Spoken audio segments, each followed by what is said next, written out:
Shalom God Lovers, percaya bahwa Anda dicintai Tuhan dan Anda hidup di dalam anugerah dan kasih Tuhan. Mari rasakan hadirat Tuhan pagi hari ini, melawat setiap kita di tempat ini. Oh, terima kasih Yesus.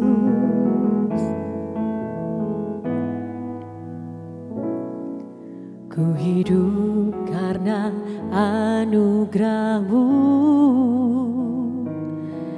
tiada satu pun dapat ku banggakan, semua karena cinta-Mu. Ini hidupku, pimpin jalanku, kasih-Mu mengubah hidupku. Kau memilihku, selamatkan hidupku, semua karena cinta-Mu. Ini hidupku, pimpin jalanku,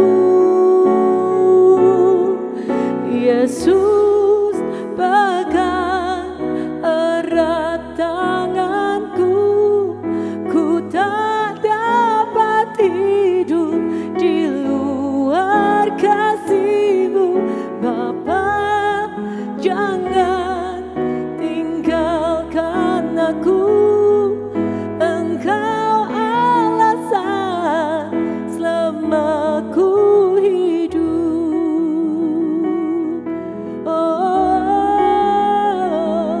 Kau alasanku hidup, Yesus Tuhan, sebab aku dicinta, aku dikasihi. Terima kasih Yesus, terima kasih Tuhan. Walau badai menghadang, walau pencobaan datang, ku tetap kuat di dalam-Mu, ku tetap berharap kepada-Mu. Terima kasih Yesus Tuhan, terima kasih buat kesetiaan-Mu. Haleluya. Yesus pegang erat tanganku, ku tak dapat hidup di luar kasih-Mu. Bapa, jangan tinggalkan aku, Engkau alasan selama ku hidup. Oh, Yesus pegang erat tanganku, ku tak dapat hidup di luar kasih-Mu. Bapa, jangan tinggalkan aku, Engkau alasan selama ku hidup.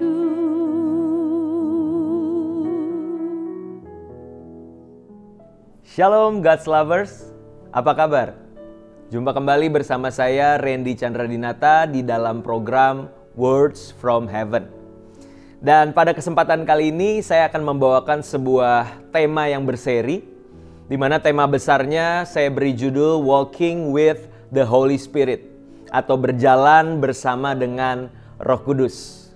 Dan untuk sesi yang pertama ini saya akan membahas mengenai Roh Kudus sebagai pribadi yang perlu untuk dialami dan ditaati. Pribadi yang perlu untuk dialami dan juga ditaati. Nah, saudara, seperti apa sih pengenalan kita akan pribadi Roh Kudus itu? Ada beberapa orang yang berkata bahwa Roh Kudus itu bicara tentang kuasa, tentang karunia. ada power di dalam diri seseorang yang dikerjakan oleh Roh Kudus sehingga orang tersebut bisa melakukan berbagai tindakan yang supranatural. Tentunya tidak salah. Namun jika Roh Kudus hanya dianggap sebagai kuasa, bukan sebagai pribadi yang hidup, maka pengenalan kita tidak ubahnya seperti jemaat dari Saksi Yehova yang mengatakan bahwa Roh Kudus itu bukanlah pribadi namun hanya sekedar power atau kuasa.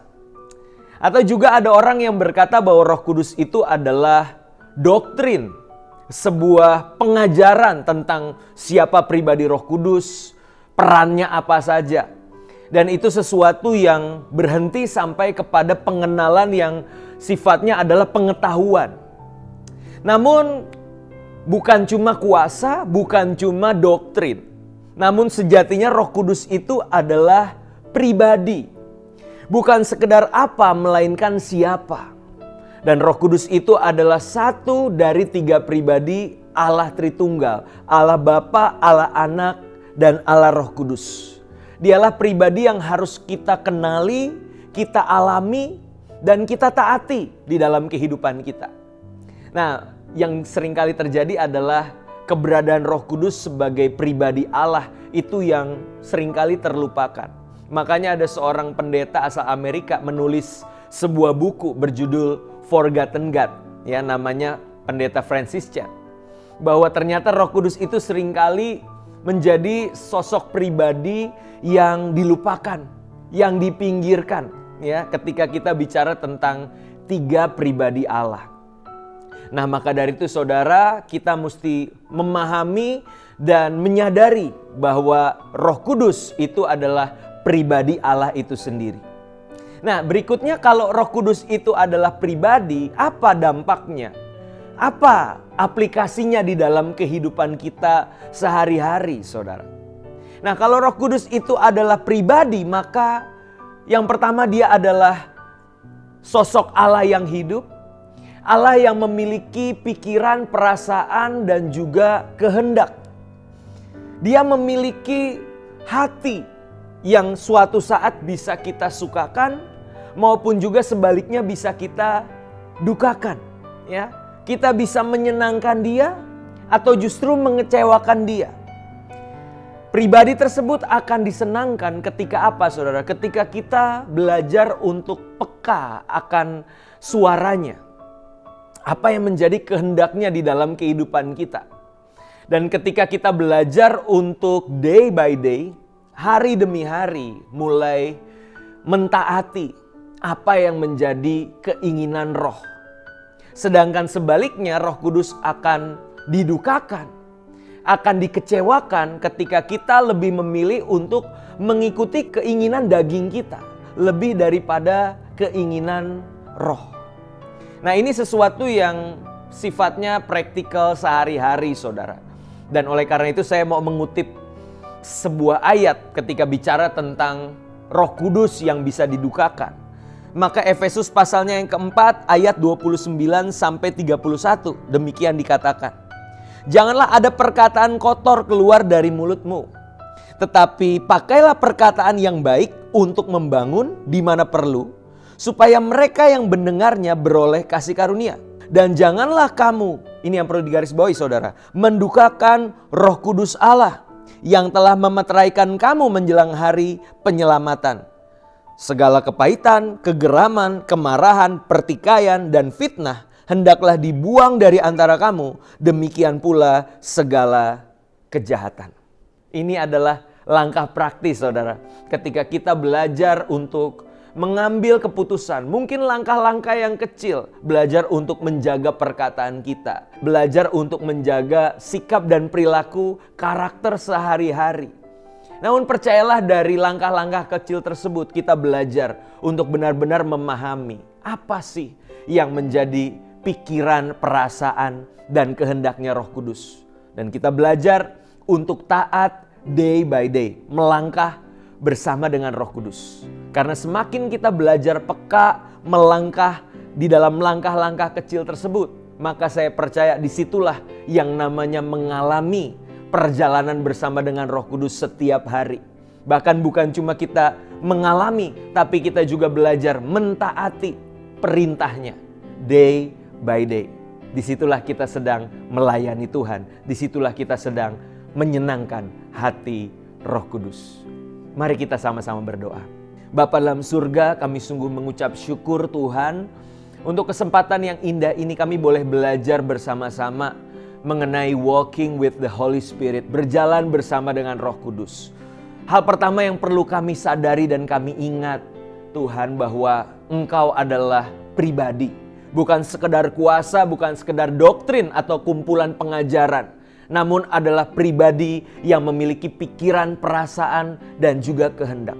Ajar kami Tuhan untuk menjadi anak-anak-Mu yang hari lepas hari, day by day, mulai belajar peka akan suara Roh Kudus. Dan di dalam kepekaan itu mungkin kelihatan sederhana, langkah yang kecil, langkah yang simple. Tapi ketika kami belajar untuk mentaatinya, maka disitulah kami sedang belajar berjalan hari lepas hari. Dan di dalam perjalanan itu kami semakin mengalami perjumpaan dan pengalaman bersama dengan Roh Kudus. Terima kasih Tuhan, kami terima kebenaran firman-Mu pagi hari ini dengan penuh sukacita. Hanya di dalam nama Tuhan Yesus kami telah berdoa. Haleluya. Amin. God's lovers sekalian, ketika saudara diberkati, saya berharap bahwa saudara juga bisa menjadi berkat bagi orang-orang lain dengan cara membagikan link YouTube ini kepada saudara, kerabat, dan teman-teman sekalian. Terima kasih. Tuhan Yesus memberkati.